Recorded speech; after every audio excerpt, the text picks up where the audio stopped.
Bismillahirrahmanirrahim. Assalamualaikum warahmatullahi wabarakatuh.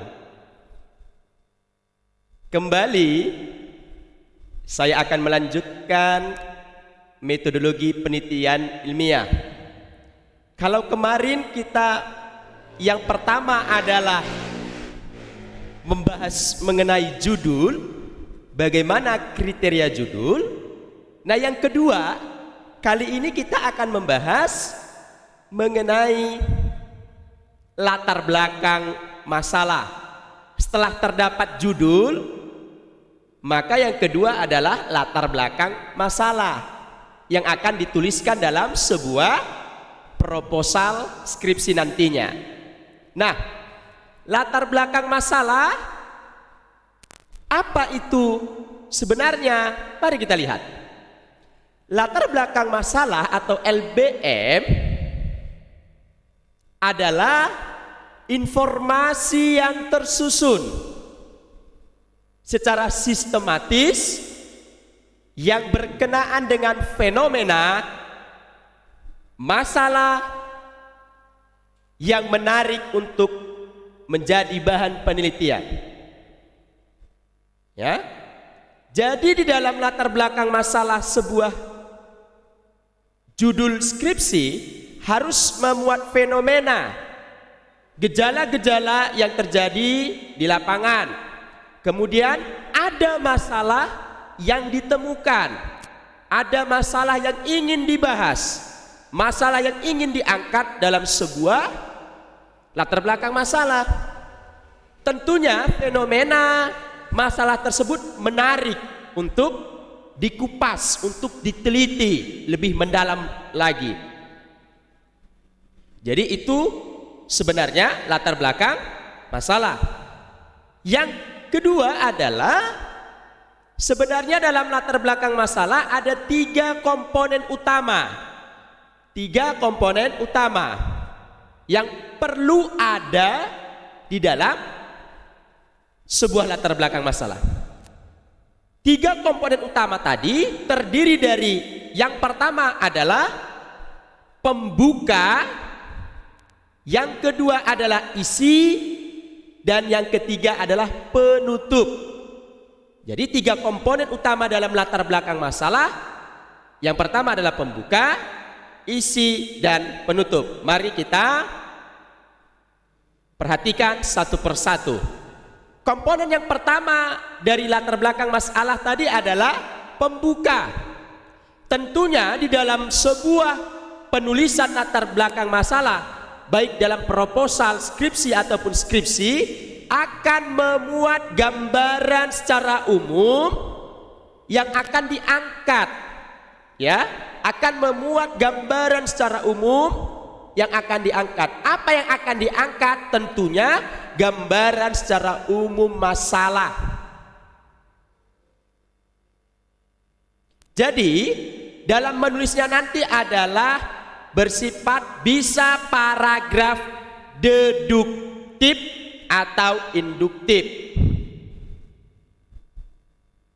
Kemudian di latar belakang masalah, komponen yang kedua yang harus ada adalah isi. Nah, isi tersebut ada di dalamnya memuat fakta. Nah, fakta ini tentu adalah kejadian yang memang benar terjadi di lapangan. Jadi harus sesuai dengan fakta, dengan buktinya. Selanjutnya ada data yang akan kita cari. Data tersebut bisa berupa foto, bisa berupa dokumen, bisa berupa video, bisa berupa keterangan dan lain sebagainya.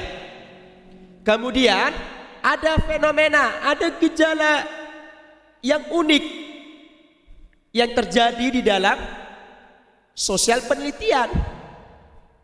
Ada gejala-gejala yang terjadi.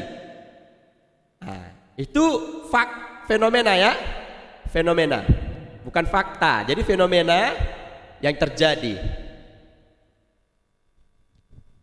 Selanjutnya ada pendapat. tentunya terkait fakta, data atau fenomena tersebut ada pendapat yang dikemukakan oleh tokoh dan oleh ahli. Nah, ini kita lihat dalam teori-teori. Jadi teori juga bisa digunakan, ya. Nah, yang ada dalam latar belakang masalah yang ketiga adalah penutup. Di akhir dari latar belakang masalah nanti akan ada alternatif penyelesaian masalah. Ada solusi yang ditawarkan untuk menyelesaikan masalah.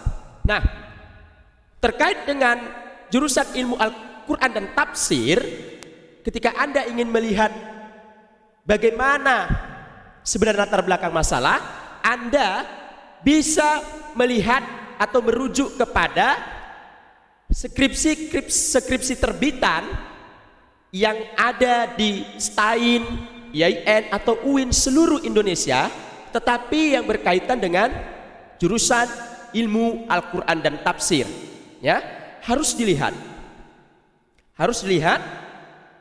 sehingga menjadikan referensi Anda untuk tertarik di dalam menulis sebuah latar belakang masalah.